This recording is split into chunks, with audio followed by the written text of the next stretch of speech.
wabarakatuh. Perkenalkan, nama saya Dian Tias Anggraini dari nomor absen 10, kelas 10-6. Di sini saya akan mempresentasikan sekaligus menjelaskan tentang penyakit virus polio. Nah, topik pembahasan yang akan saya jelaskan yaitu yang pertama ada pengertian virus polio, ciri-ciri dan karakteristik virus polio, struktur dan fungsi virus polio, penyebab penyakit virus polio, gejala penyakit dari virus polio, patofisiologi virus polio, klasifikasi dan jenis-jenis virus polio, dan yang terakhir itu adalah pengobatan dan pencegahan dan juga pengobatan dari virus polio. Nah, di next slide-nya ini saya akan menjelaskan pengertian virus polio. Polio atau poliomyelitis adalah penyakit menular yang dapat disebabkan oleh poliovirus yang akan merusak sistem saraf otak dan juga otot manusia, sehingga dapat menyebabkan resikonya sulit bernafas, kelumpuhan permanen, bahkan sampai kematian. Nah, virus polio ini pertama kali diisolasikan pada tahun 1909 oleh Caroline Steiner dan juga Erwin Popper. Nah, virus polio ini pada umumnya akan menyerang anak di bawah usia umur 5 tahun atau disebut balita, terutama yang belum menjalani imunisasi polio. Selanjutnya saya akan menjelaskan ciri-ciri dan karakteristik dari virus polio. Yang pertama, ini virus polio termasuk ke dalam genus Enterovirusi dan termasuk ke dalam famili Picornaviridae. Yang kedua, virus polio ini memiliki diameter sekitar 30 nanometer dan tahan terhadap keasaman pH. Nah, pH-nya itu sekitar 10 sampai 3 atau bahkan lebih rendah lagi. Nah, yang ketiga ini virus polio pada bagian luarnya ini memiliki bentuk sferis dan pada bagian dalamnya ini berbentuk ekosahedral. Nah, selanjutnya nomor 4 ini virus polio memiliki virion atau pelapis penyusun virus polionya, lapisan penyusun virus polionya yang memiliki 4 lapis yaitu protein kapsid yang disebut sebagai VP1, VP2, VP3, dan VP4. Yang kelima, virus polio ini memiliki genom. Nah, genom dari virus polio ini itu adalah RNA untai tunggal positif yang berukuran sekitar 7.441 nukleotida. Dan yang keenam ini, virus polio tahan terhadap asam lambung, gliserol, alkohol, eter, dan juga fenol. Dan yang terakhir, virus polio ini merupakan penyakit yang dapat menular. Nah, di slide selanjutnya ini adalah gambar dari virus polio. Nah, ini adalah nampak luar dan nampak dalam dari virus polio. Selanjutnya yaitu ada gambar dari virus polio, gambar dari penderita virus polio ini. Yang pertama, bagian otot dan juga tulang pada virus polio ini terlihat seperti layu, mengecil, dan tidak memiliki tenaga sama sekali. Nah, terus pada bagian kakinya juga terlihat pada bagian paha, betis, dan juga pergelangan kakinya ini terlihat mengkerut, kecil, dan lemah. Dan pada bagian pundaknya ini terlihat sangat nunduk dan juga turun pundaknya. Dan bagian tulang-tulang pada penderita virus polio ini memiliki tulang yang sangat merapat-rapat sekali. Dan lanjut di next slide-nya itu saya akan menjelaskan tentang struktur dan fungsi dari virus polio. Nah, struktur yang pertama di bagian luar virus polio ini terdapat reseptor. Nah, nama reseptor dari virus polio ini yaitu adalah CD155 yang berfungsi sebagai struktur yang mampu mendeteksi rangsangan dari luar dan ataupun kedatangan zat tertentu dari dalam maupun dari luar tubuh virus. Nah, bagian ini tuh adalah bagian yang pertama kali menempel dan menginfeksi sel inangnya. Dan yang kedua itu adalah membran. Nah, membran pada virus polio ini yaitu merupakan lapisan pembungkus virus untuk melindungi nukleokapsid dan juga genom dari kerusakan yang ada di dalam tubuh virus maupun dari luar tubuh virus. Dan juga membran ini membantunya kapsid itu untuk masuk ke dalam sel inangnya. Selanjutnya yaitu ada membran. Setelah membran kita masuk ke bagian dalam virus polio ini yaitu terdapat glikoprotein. Nah, glikoprotein pada virus polio ini yaitu terletak di antara menempel di antara kapsid dan membran dan juga kapsid. Nah, jadi glikoprotein ini berada di tengah-tengah ya, yang berfungsi yaitu glikoprotein ini berfungsi sebagai identitas virus dan glikoprotein ini yaitu berfungsi sebagai identitas virus dan juga pembawa sifat pengenal pada molekul yang pada molekul dalam aktivitas yang terjadi di dalam virus polio ini. Selanjutnya kita masuk ke nukleokapsid. Nukleokapsid pada virus polio ini yaitu berfungsi sebagai pelindung asam nukleat atau RNA dan sebagai materi pembentuk virus polio yang melindungi genom RNA ini dari kerusakan. Nah, kapsid pada virus polio ini yaitu berbentuk simetri polihedral yang disebut sebagai ekosahedral. Nah, selanjutnya yaitu inti dari virus polio ini yaitu adalah asam nukleatnya. Nah, asam nukleat atau genom dari virus polio ini yaitu adalah genom RNA beruntai tunggal positif yang berfungsi sebagai pembawa dan penerjemah kode genetik oleh ribosom untuk replikasi pembuatan protein di dalam virus polio. Nah, selanjutnya di sini ada gambar dari struktur virus polio seperti adanya reseptor CD155, membran, glikoprotein, nukleokapsid, dan juga ada genom RNA. Selanjutnya ada penyebab penyakit dari virus polio. Nah, virus polio ini yaitu menyebar melalui kontak langsung dengan cara melalui rongga mulut ataupun rongga hidung tubuh manusia yang akan menular melalui feses ataupun cairan tubuh penderita polio dan atau juga bisa menular melalui mengonsumsi tidak sengajanya mengonsumsi makanan dan minuman yang telah terkontaminasi oleh penderita virus polio ini. Nah, pada awalnya itu orang yang pertama kali terinfeksi tidak mengalami gejala-gejala apapun, tetapi lambat laun itu virus akan berkembang biak di usus, kemudian akan menyerang sistem saraf yang akan menyebabkan kelumpuhan dengan kerusakan motor neuron pada kornu anterior dari sumsum tulang belakang yang akan mengakibatkan infeksi virus. Yang selanjutnya itu adalah gejala dari penyakit polio ini. Nah, pada awal tertularnya atau terinfeksi virus polio ini tidak memiliki gejala apapun atau terasa seperti biasa-biasa saja. Namun setelah 7-10 hari itu akan baru mengalami gejala-gejalanya. Nah, gejala-gejala tersebut itu bernama gejala non-paralisis yang rentan waktunya kurang lebih 4-7 hari. Jadi dalam kurun waktu 1 minggu bahkan sampai 2 minggu. Nah, yang pertama itu ciri-cirinya penderita akan mengalami demam, sakit kepala atau pusing, muntah-muntah, kelelahan, kekakuan pada leher, sakit tenggorokan, dan juga nyeri pada tungkai. Nah, apabila tidak ditangani cepat oleh dokter, maka virus ini akan semakin ganas dan juga akan mengalami gejala yang lebih serius lagi.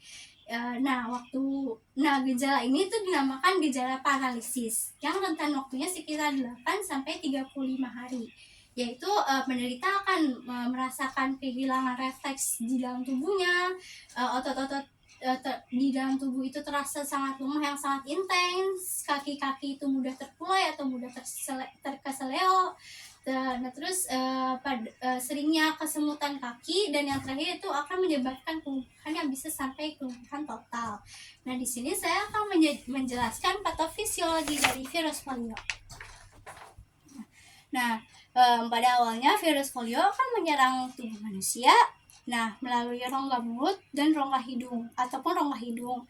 Kemudian virus tersebut akan diabsorpsi, akan masuk ke dalam tubuh tenggorokan dan akan mengalir di pembuluh darah. Nah, setelah mengalir di pembuluh darah ini, virus akan menyebar di saraf pusat. Nah, saraf pusatnya itu seperti otak dan juga otot. Nah, setelah menyebar di saraf pusat akan terjadinya paralisis. Paralisis yaitu adalah penyakit yang sangat berat dan juga virus ini akan semakin ganas sehingga penyakitnya itu sudah pada kasus yang sangat berat dan akan menyebabkan kelumpuhan otot pernafasan. Jadi otot dalam pernafasan kita itu akan lambat laun akan semakin pendek dan juga semakin terasa lemah. Dan setelah mengalami kelumpuhan otot pernafasan, itu akan mengalami iskemik. Iskemik itu adalah ketidakefektifan pola nafas kita dalam bernafas. Nah, iskemik ini itu akan terjadi apabila kita jarang melakukan iskemik. Nah, iskemik ini ya termasuk ke dalam ketidakefektifan pola nafas kita. Jadi nafas kita itu seperti tidak beraturan, semakin pendek nafas kita untuk melakukan respirasi maupun inspirasinya. Nah, sehabis kita dari paralisis tadi, kita masuk ke hospitalisasi. Nah, hospitalisasi pada virus polio ini yaitu adalah di mana keadaan seseorang itu harus diharuskan untuk rawat inap di rumah sakit. Nah, setelah dia dirawat inap di rumah sakit, itu penderitanya akan mengalami ansietas. Ansietas itu adalah rasa cemas dan panik yang berlebihan. Nah, setelah penderita mengalami rasa cemas dan panik yang berlebihan ini atau ansietas, maka suhu tubuh penderita ini akan meningkat yang akan menyebabkan demam. Dan demam ini itu akan bisa menyebabkan hipertermi, yaitu suhu tubuh yang sangat meningkat atau demam dengan suhu tubuh yang sangat meningkat, yaitu sekitar 38 derajat atau bahkan sampai 40 derajat atau bahkan sampai mengalami pingsan dari terjadinya hipertermi ini. Nah, setelah dari ansietas tadi, rasa cemas tadi itu akan menimbulkan perubahan kekuatan otot pada manusianya ini. Perubahan kekuatan ototnya ini yaitu seperti otot-otot kita itu tidak berfungsi secara normal, ataupun otot-otot kita itu menjadi sangat lemah yang akan menimbulkan imobilisasi. Fase imobilisasi yaitu adalah suatu hambatan mobilitas fisik atau ketidakbisaan kita untuk melakukan kegiatan-kegiatan aktivitas normal pada umumnya. Nah, setelah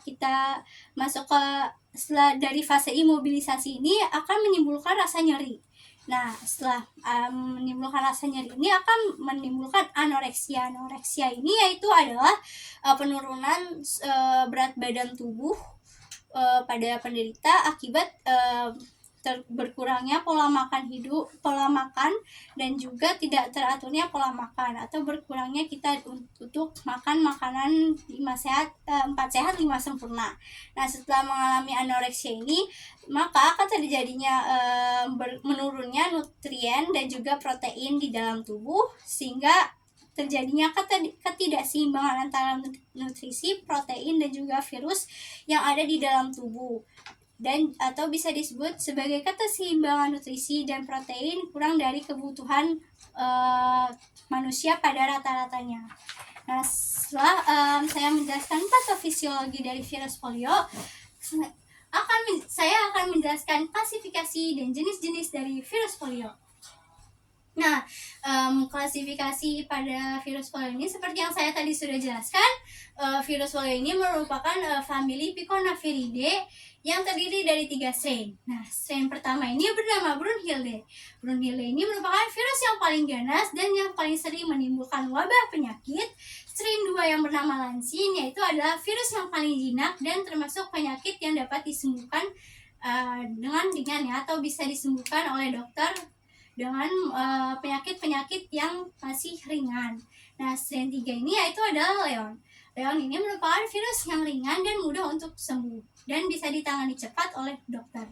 Selanjutnya itu adalah foto dari virus polio seperti Brunhilde, Lancin, dan juga Leon. Lanjut, kita ke klasifikasi kedua. Klasifikasi setelah tadi strain, kita masuk ke virusnya. Nah, virus polio ini dibagi lagi nih menjadi 2, yaitu virus polio vaksin atau yang disebut sebagai Sabin, dan yang kedua ini adalah virus polio liar yang terdiri dari WPV atau Wild Poliovirus dan juga VDPV atau Vaccine Derived Poliovirus. Nah, pada virus VDPV ini itu terbagi lagi menjadi 3, yaitu ada EVDPV, CVDPV, dan juga AVDPV. Nah, Setelah dari klasifikasi, saya akan menjelaskan pencegahan. Bagaimana sih pencegahan dari virus polio ini? Nah, seperti yang kita sudah tahu, setiap kita masih bayi ataupun pas baru lahir itu kita akan atau pas masih balita kita akan melakukan kegiatan posyandu. Nah, di posyandu itu kita akan melakukan imunisasi vaksin polio tetes atau oral poliovirus kepada bayi yang baru diberikan kepada bayi yang baru lahir dan juga pada bayi usia 2 bulan dan sampai 4 bulan. Nah, kemudian setelah itu ada imunisasi polio suntik atau IPF. Nah, IPF ini itu diberikan kepada bayi yang berusia 4 bulan sampai 9 bulan. Nah, vaksin imunisasi yang terakhir yaitu adalah imunisasi vaksin booster yang diberikan kepada bayi yang berusia 18 bulan sampai 24 bulan atau sekitar 2 tahun dan diberikannya lagi yaitu pada usia 5 tahun. Nah, selanjutnya yaitu kita harus rutin atau rajin mandi 3 kali sehari dan mencuci tangan dengan sabun dan menggunakan air yang mengalir. Nah, jadi kita selain harus imunisasi, kita juga harus menjaga kebersihan tubuh kita sendiri. Dan yang selanjutnya itu adalah kita harus buang air di jamban yang bertangki septik atau septic tank. Dan yang terakhir itu kita harus memasak dan memasak air dan makanan itu sampai matang. Jadi jangan sampai kita itu masak apapun itu dalam keadaan masih mentah. Jadi kita harus sampai matang.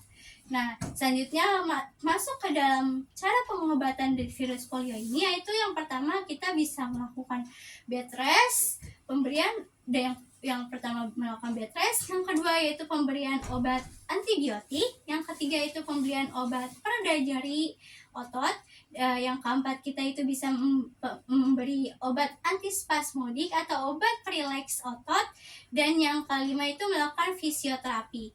Nah, pada virus polio ini memang memiliki jenis pengobatan yang hanya berlangsung jangka pendek saja. Sedangkan kalau misalnya jangka panjangnya, virus polio ini tidak memiliki obat yang lebih khususnya lagi, atau virus polio ini atau penyakit polio ini itu tidak bisa sembuh 100% total sehat sempurna, melainkan itu masih ada bagian-bagian beberapa tubuh yang bisa tersisa dari kelumpuhan tersebut.